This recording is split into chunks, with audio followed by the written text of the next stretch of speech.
Hello everyone, good morning. कैसे हैं आप सब? Welcome back wifi study with Nandini. Discuss करेंगे 9 सितंबर की करंट अफेयर। मॉर्निंग का थॉट देखेंगे, उसके बाद अपनी क्लास को स्टार्ट करते हैं। तो आइए चलिए चलते हैं अपने सफर पर और देखते हैं क्या क्या है आज की क्लास में खास, और उसके बाद लास्ट में रिवीजन करेंगे, फटाफट रिवीजन करेंगे जो हमने कल की क्लास में पढ़ा है। तो चलिए स्टार्ट करते हैं। भगवान कृष्ण जी को याद करेंगे और उनका कथन था कि कभी भी क्रोध नहीं करना चाहिए, क्योंकि क्रोध करने से क्या होता है कि हमारी जो बुद्धि है वो भ्रमित हो जाती है, यानी कंफ्यूज हो जाती है। और जब ये कंफ्यूज हो जाती है बुद्धि, तो हम किसी भी मैटर पर तो तर्क कर सकते हैं ना, जो हम बोल सकते हैं वो हम बोल नहीं पाते हैं। तो इससे क्या होता है कि हमारे जो सोचने समझने की शक्ति होती है वो कम होने लगती है, और धीरे धीरे हम पतन की तरफ चलने लगते हैं। तो इसलिए आप देख सकते हैं कि क्रोध कितना खतरनाक है। तो क्रोध नहीं करना चाहिए, शांत दिमाग से रहिए, अपनी बुद्धि को सही दिशा की तरफ मोल्ड करिए और हमेशा अपने पॉजिटिव एटीट्यूड के साथ जीवन को जीते रहिए। तो चलिए स्टार्ट करते हैं अपनी क्लास को। पहली जो हम बात करेंगे यहाँ पर, शिक्षा को हमले से बचाने के लिए अंतर्राष्ट्रीय दिवस मनाया जाता है। देखो, कल की डेट में 8 सितंबर को हमने अंतर्राष्ट्रीय साक्षरता दिवस पढ़ा, और आज 9 सितंबर को हम पढ़ रहे हैं कि शिक्षा को हमले से बचाने के लिए अंतर्राष्ट्रीय दिवस मनाया जाता है 9 सितंबर को। ठीक है। अच्छा, ये क्यों मनाया जाता है? उसके पीछे का कारण ये है कि बहुत सारी ऐसी जगहें हैं अभी भी दुनिया में जहां पर शिक्षा को लेकर लोगों के मन में भ्रम है। लोग अपने बच्चों को नहीं पढ़ाना चाहते हैं, या महिलाओं को नहीं पढ़ाना चाहते हैं, या उनको जबरन पढ़ने लिखने से रोकते हैं। तो ऐसी स्थिति को ध्यान में रखते हुए ही संयुक्त राष्ट्र संघ के द्वारा ये डिसाइड किया गया था कि हर साल 9 सितंबर को शिक्षा को हमले से बचाने के लिए अंतर्राष्ट्रीय दिवस मनाया जाएगा। ओके। और पहली बार इसे कब मनाया गया था? तो इसे 2020 में पहली बार मनाया गया था। क्लियर? देखिए, क्वेश्चन ये पूछ रहा है कि विश्व विद्युत वाहन दिवस नामक जो पहल है, उसकी शुरुआत सबसे पहले किसके द्वारा करी गई थी? तो ये शुरुआत करी गई थी sustainability media company green TV के द्वारा। और ये जो विश्व विद्युत वाहन दिवस है, ये हर साल हम 9 सितंबर को मनाते हैं, और पहली बार हमने इसको मनाया 2020 में। Okay, clear? नेक्स्ट बात करेंगे हिमालय दिवस के बारे में। तो हिमालय दिवस 2023 का विषय पूछा जा रहा है, यानी कि 2023 हिमालय दिवस जो हम मना रहे हैं, उसकी थीम क्या है? तो थीम है हिमालय और आपदा। इसके बारे में अगर मैं बात करूं, तो सबसे पहले उत्तराखंड के जो मुख्यमंत्री थे, उनके द्वारा 2015 में स्टार्ट किया गया था हिमालय दिवस को मनाने के लिए। ओके। इसके पीछे का मोटिव ये था कि जो हिमालय है उस एक विरासत है भारत के लिए, और बहुत सारे ऐसे स्टेट हैं जिनकी जो यहाँ की जैव विविधता है, जो यहाँ की हर्बल प्रॉपर्टीज है, ठीक है ना, जो एक तरीके से आयुर्वेदिक जो मेडिसिन है वो हिमालय की जड़ी बूटियों से तैयार होती है, पेड़ पौधों से तैयार होती है। और यहाँ की जो जैव विविधता है वो अद्वितीय है, और हमारे जलवायु को कंट्रोल करने में हिमालय का विशेष योगदान है। तो इन सब बातों को ध्यान में रखते हुए हिमालय दिवस मनाया जाता है, और इस बार 2023 की थीम है हिमालय और आपदा। Okay, clear? आइए नेक्स्ट बात करते हैं। नेक्स्ट, डूरंट कप 2023 के बारे में बात करते हैं, जिसको जीत लिया है मोहन बागान एसजी ने। ओके। देखो, डूरंट कप 2023 ये 123 नंबर का एडिशन था। डूरंट कप एक तरीके का फुटबॉल टूर्नामेंट है, और एशिया का सबसे प्राचीन फुटबॉल टूर्नामेंट के रूप में हम इसे जान सकते हैं। मोहन बागान एसजी 17वीं बार इस खिताब को जीता है। तो आप देख सकते हैं कि ये डूरंट कप जीतने वाली एक ऐसी टीम बन गई है जिसने सबसे ज्यादा डूरंट कप जीता है, मोहन बागान एसजी ने। ओके। अच्छा, साथ में जो उप विजेता थी वो कौन था? तो ईस्ट बंगाल जो है उप विजेता रहा है, इस बात का आप ध्यान रख लेना। डूरंट कप इसलिए इंपॉर्टेंट होता है क्योंकि साल में ये खेला जाने वाला है, यानी कि वार्षिक टूर्नामेंट है, फुटबॉल से रिलेट करता है, इस बात को जरूर याद रख लेना। स्टैटिक जीके में ये क्वेश्चन पूछा जाता है कि डूरंट कप किस गेम से संबंधित है, तो आपको पता होना चाहिए। और मोहन बागान की 17वीं जीत है, तो सबसे ज्यादा जीतने वाली टीम के रूप में सामने आई है। ओके। देखिए, डूरंट कप फुटबॉल टूर्नामेंट है, 1888 में स्टार्ट किया गया था, और प्रेजेंट टाइम में इसको इंडियन ऑयल और कोल इंडिया लिमिटेड के द्वारा इसको कराया जाता है। ठीक है, प्रायोजित कराया जाता है। ओके। एशिया का सबसे पुराना फुटबॉल क्लब के रूप में हम इसे समझ सकते हैं, और दुनिया का 5वां सबसे पुराना क्लब है ये। देखिए, नेक्स्ट क्वेश्चन है हमारे पास कि 2024 में उद्घाटन जायज चैरिटी मैराथन जायद चैरिटी मैराथन की मेजबानी कौन सा राज्य कर रहा है, इसके बारे में पूछा जा रहा है। तो ये मेजबानी करा जाएगा केरल के द्वारा। केरल सरकार और संयुक्त अरब अमीरात की जो सरकार है उसके माध्यम से जायद चैरिटी मैराथन को आयोजित करवाया जाएगा 2024 के लिए। ये जो चैरिटी है इसमें जो भी रजिस्ट्रेशन होगा और उससे जो भी पैसा आएगा उसको धर्मार्थ के काम में यूज करा जाएगा, इस्तेमाल किया जाएगा। ओके। और इस बार स्वास्थ्य से संबंधित जो मामले हैं, जैसे कि कैंसर से रिलेटेड जो मामले हैं, उसके लिए शोध के लिए और उसके लिए लोगों की सेवा करने के लिए इस रजिस्ट्रेशन के पैसे का इस्तेमाल किया जाएगा। इस बात का ध्यान रख लेना। बस आप केरल का नाम याद रख लो, क्योंकि केरल की जो सरकार है वो संयुक्त अरब अमीरात की सरकार के साथ मिलकर इस तरीके का काम कर रही है, इस तरीके के मैराथन को आयोजित करवा रही है। ओके। जायद चैरिटी मैराथन के बारे में बात करें तो यहाँ के जो दिवंगत सुल्तान थे जिनका नाम था शेख जायद बिन सुल्तान अल नहयान, इनकी याद में उनका जो परोपकारी उनका जो नेचर था, धर्मार्थ के लिए जो वो काम करते थे, उस बात को ध्यान में रखते हुए ही स्टार्ट किया गया था। और सबसे पहले 2001 में इसे स्टार्ट किया गया था अबू धाबी में। क्लियर। नेक्स्ट क्वेश्चन है हमारे पास कि एशिया का सबसे बड़ा डिस्ट्रिक्ट कूलिंग सिस्टम कहां पर विकसित किया गया है। तो ये विकसित किया जाएगा तेलंगाना के हैदराबाद फार्मा सिटी में। ओके। और इसके लिए संयुक्त अरब अमीरात की कंपनी है टैब्रिड, उसके साथ में समझौता किया गया है और लगभग 200 मिलियन अमेरिकी डॉलर का खर्चा आएगा।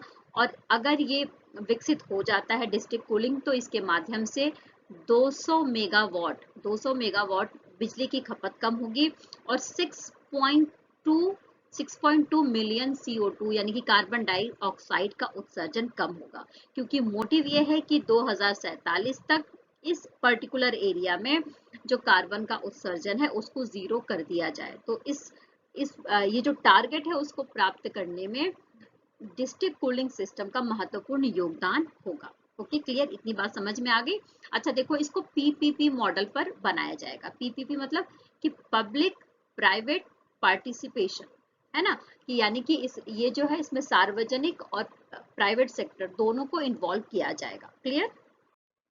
तो ये सारी बातें हमने कर ली। इसको आप पढ़ सकते हैं टेलीग्राम के लिंक पर जाकर, PDF के फॉर्म में ये सारी चीजें उपस्थित हैं वहां पर।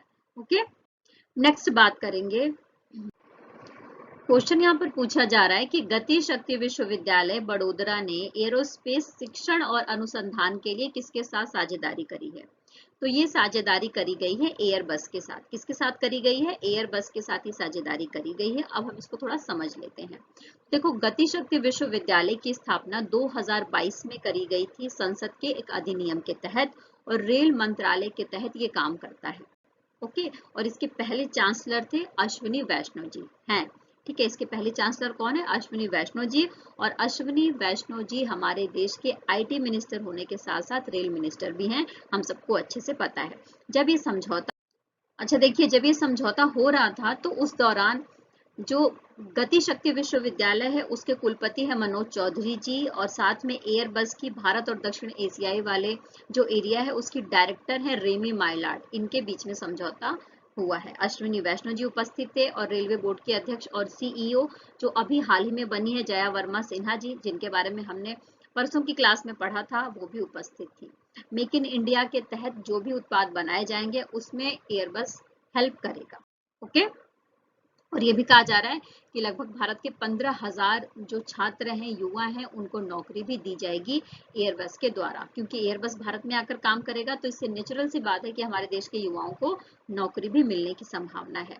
नेक्स्ट बात कर रहे हैं गति शक्ति विश्वविद्यालय के बारे में। तो जो इम्पोर्टेंट बातें हैं वो मैंने आपको बता दी। स्पेशली ये परिवहन और लॉजिस्टिक्स क्षेत्र के ऊपर ध्यान देता है, यानी कि इस फील्ड में काम करता है। ओके।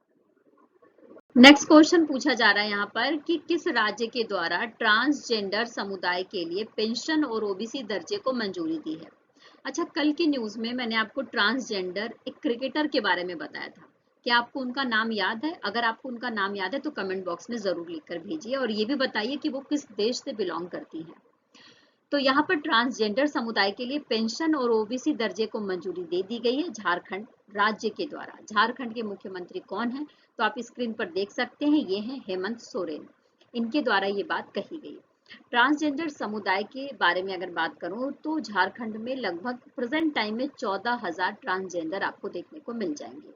ये सुविधा उन लोगों को दी जाएगी जिनकी उम्र 18 साल या उससे अधिक है और जिनके पास वोटर आईडी कार्ड है। ओके। और इनको मासिक रूप से यानी कि इनको मंथली 1,000 रुपए की 1,000 रुपए का जो वित्तीय सहायता है वो दिया जाएगा पेंशन के रूप में। और इनको ओबीसी का दर्जा भी दिया जाएगा जिससे कि सरकारी नौकरियों में इनको स्थान मिल सके, ये सरकारी नौकरी प्राप्त कर सके। क्लियर? तो हमने सारी बात कर ली यहाँ पर। और प्रेजेंट टाइम में अगर उत्तराखंड के झारखंड के बारे में बात करें तो ट्रांसजेंडर की संख्या कितनी है यहाँ पर, तो 14,000 है। ओके। देखिए नेक्स्ट क्वेश्चन है कि एमएसएमईज के लिए simply save merchant SBI card किसके द्वारा जारी करा गया है। तो याद रख लेना, एसबीआई कार्ड के द्वारा simply save merchant SBI card जारी करा गया है और ये एमएसएमई के लिए है, यानी कि जो हमारे देश का मध्यम लघु और सूक्ष्म उद्योग है उसको ध्यान में रखते हुए एसबीआई कार्ड लेकर आया है। इसको लॉन्च किया गया है महाराष्ट्र के मुंबई में जहां पर एसबीआई का मुख्यालय है और इसके अध्यक्ष दिनेश खारा जी के द्वारा। इस बात को याद रख लेना। और इसमें आपको यूनिफाइड पेमेंट्स इंटरफेस जिसको यूपीआई कहते हैं और रुपए, तो इस नेटवर्क के माध्यम से पेमेंट की जा सकती है और भी ज्यादा फीचर्स दिए गए हैं जिससे कि एमएसएमई से रिलेटेड जो उद्यमी हैं उनको ज्यादा से ज्यादा सहायता मिल सके। भारतीय स्टेट बैंक के बारे में बात करेंगे जिसकी स्थापना 1806 में करी गई थी कलकत्ता बैंक के रूप में। ओके, बैंक ऑफ कलकत्ता के रूप में। बाद में इसका नाम चेंज होता है और इसको इंपीरियल बैंक ऑफ इंडिया कहा जाता है। इसके बाद जब बैंकों का राष्ट्रीयकरण स्टार्ट होता है तब 1955 में इसका राष्ट्रीयकरण किया जाता है और इसको नाम दे दिया जाता है स्टेट बैंक ऑफ इंडिया। तब से ही इसका नाम स्टेट बैंक ऑफ इंडिया पड़ गया है, इस बात को आप याद रख लेना। अच्छा, जो हमारा स्टेट बैंक ऑफ इंडिया है इसको रिटेल बैंक का पुरस्कार भी दिया गया है, सर्वश्रेष्ठ रिटेल बैंक भी इसके लिए कहा गया है। और यूरो मनी मैगजीन के द्वारा सर्वश्रेष्ठ बैंक का पुरस्कार भी एसबीआई को दिया गया है और इसका मुख्यालय महाराष्ट्र के मुंबई में है और अध्यक्ष दिनेश खारा जी हैं, जैसा कि मैंने पहले ही बता दिया है। देखो, विश्व की सबसे ऊंची नटराज प्रतिमा कहां पर स्थापित की गई है, तो हम सबको अच्छे से पता है कि नई दिल्ली में G20 के जो अध्यक्ष हैं उनकी मीटिंग होगी और ये कहां पर होगी, तो भारत मंडपम में ये मीटिंग होगी G20 के लिए। तो भारत मंडपम में ही ये मूर्ति लगाई गई है और इसकी ऊंचाई 27 फीट है। कितनी है? 27 फुट इसकी ऊंचाई है, 18 टन इसका वजन है और इसको तमिलनाडु के तंजावुर में स्वामी मलाई एक जगह है वहां पर तैयार किया गया है। इसमें आप देखेंगे तो अष्ट धातु मिश्र धातु से इसको तैयार किया गया है। ठीक है, तो ये थोड़ी सी जानकारी हो गई। G20 शिखर सम्मेलन स्थल पर विश्व की सबसे ऊंची नटराज प्रतिमा लगाई गई है, इस बात को आप ध्यान रख लेना। ओके। देखिए, इस नटराज मूर्ति को जिसने तैयार किया उन कारीगरों के बारे में बात कर लेते हैं। तो श्रीकंडा स्थापति, उनके भाई राधा कृष्ण स्थापति और स्वामीनाथ स्थापति, ये ऐसे कारीगर हैं जिन्होंने गुरुकुल से मूर्ति बनाने की जो शिक्षा है वो ली है और इनके द्वारा ही इस मूर्ति को तैयार किया गया है। इसमें आप देखेंगे तो थिल्लई नटराज मंदिर, उमा माहेश्वर मंदिर और बृहदेश्वर मंदिर से प्रेरणा ली गई है। ओके, तो हम रिवीजन कर लेते हैं कल की क्लास में जो कुछ पढ़ा, फटाफट रिवीजन। चलिए स्टार्ट करते हैं कि भारत में वर्ष 2011 की जनगणना के अनुसार कुल साक्षरता दर कितने प्रतिशत दर्ज की गई थी। तो ये स्टैटिक जीके में क्वेश्चन कई बार पूछा जाता है, याद रख लेना 74.04%। और हम अंतर्राष्ट्रीय साक्षरता दिवस कब मनाते हैं, तो 8 सितंबर को मनाते हैं, जो हमने कल की क्लास में पढ़ा। इसके बाद पूरी दुनिया में भौतिक चिकित्सक या फिजियोथेरेपिस्ट का प्रतिनिधित्व करने वाले एकमात्र संगठन का नाम पूछा गया है यहाँ पर, तो विश्व भौतिक चिकित्सा परिसंघ। और भौतिक चिकित्सा या फिजियोथेरेपिस्ट के लिए जो हम दिन मनाते हैं वो कब मनाते हैं, 8 सितंबर के दिन मनाते हैं। ओके, नेक्स्ट बात कर लेते हैं। कैबिनेट की नियुक्ति समिति के द्वारा कई सारी नियुक्तियां की गई हैं जिसके बारे में हमने कल की क्लास में चर्चा करी थी। प्रॉपर एक लिस्ट भी दी थी आपको और कुछ इंपॉर्टेंट नियुक्तियों के बारे में हमने चर्चा करी थी। तो दूरसंचार विभाग के सचिव के रूप में नियुक्त किया गया है नीरज मित्तल को और कैबिनेट की नियुक्ति समिति के द्वारा इलेक्ट्रॉनिक्स और सूचना प्रौद्योगिकी मंत्रालय के सचिव के रूप में नियुक्त किया गया है एस कृष्णन को। ओके, नेक्स्ट बात कर लेते हैं। नेक्स्ट क्वेश्चन है, लंदन में नॉन फिक्शन के लिए बैली गिफोर्ड पुरस्कार दिया गया है और ये भारतीय मूल के अमेरिकी नागरिक हैं, अमेरिकी चिकित्सक हैं जिनका नाम नॉमिनेट किया गया है। है ना, अभी नॉमिनेट किया गया है और बाद में अभी जो लिस्ट है उसमें से सेलेक्ट किया जाएगा कि किस व्यक्ति को ये पुरस्कार दिया जाएगा। तो डॉक्टर सिद्धार्थ मुखर्जी हैं, जिनकी प्रसिद्ध बुक के लिए, जिसमें अल्जाइमर और एड्स से रिलेटेड बातें लिखी गई हैं, उसके लिए इनको सेलेक्ट किया गया है। नेक्स्ट क्वेश्चन है कि जापान के द्वारा लॉन्च किए गए चंद्र अन्वेषण अंतरिक्ष यान को किस रूप में जाना जाता है या उसका नाम क्या है? तो उसका नाम है मून स्नाइपर। यानी कि जापान ने भी अपना चंद्रयान मिशन चलाया है और उसका नाम है मून स्नाइपर। और ये बोला जा रहा है कि नेक्स्ट ईयर फरवरी के महीने में ये चंद्रमा पर लैंड कर जाएगा। ओके, और अगर जापान ये कराने में सफल हो जाता है, यानी कि लैंडिंग कराने में सफल हो जाता है, तो जापान ऐसा 5वां देश बन जाएगा जिसने चंद्रमा पर सफलतापूर्वक अंतरिक्ष यान भेजा हुआ है। ओके, नेक्स्ट बात करेंगे 2023 में 48 नंबर का टोरंटो इंटरनेशनल फिल्म फेस्टिवल हो रहा है। तो कहाँ पर आयोजित किया जा रहा है ये? तो देखो, हर साल सितंबर के महीने में कनाडा के टोरंटो में ही इसको आयोजित किया जाता है। इस बात को याद रख लेना, कंफ्यूज होने की जरूरत नहीं है। 48 नंबर का है इस बार। ओके, पर्यावरण के लिए एक मिसाल के रूप में भारत का पहला सोलर नगर बनकर सामने आया है मध्य प्रदेश का सांची।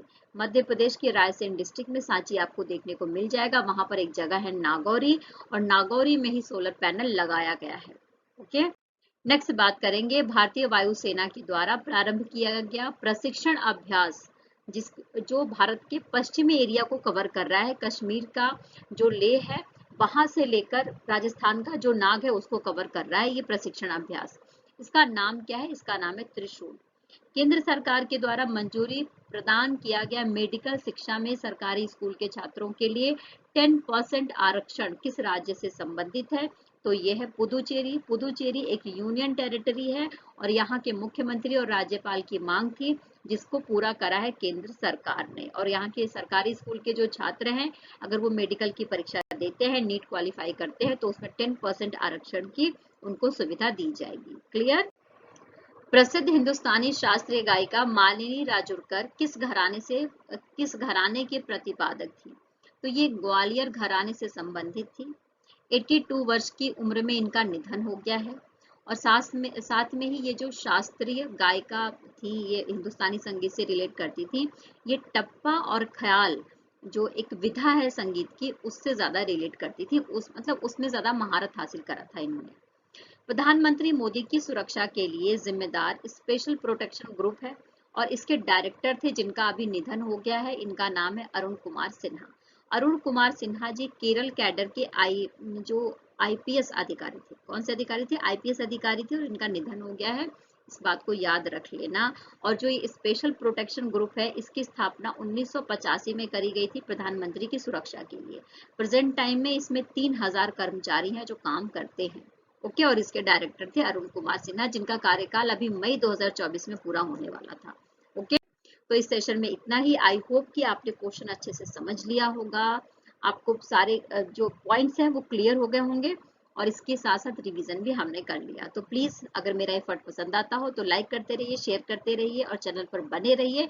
नए हैं तो सब्सक्राइब कर लीजिए, बेल आइकन प्रेस करना बिल्कुल मत भूलिए। फिर कल मिलेंगे। Take care, bye bye. खूब खुश रहिए, खूब पॉजिटिव रहिए और जीवन को जीते रहिए, और साथ में ही जो भरोसा करे उसके साथ हमेशा बने रहिए। Take care, bye bye.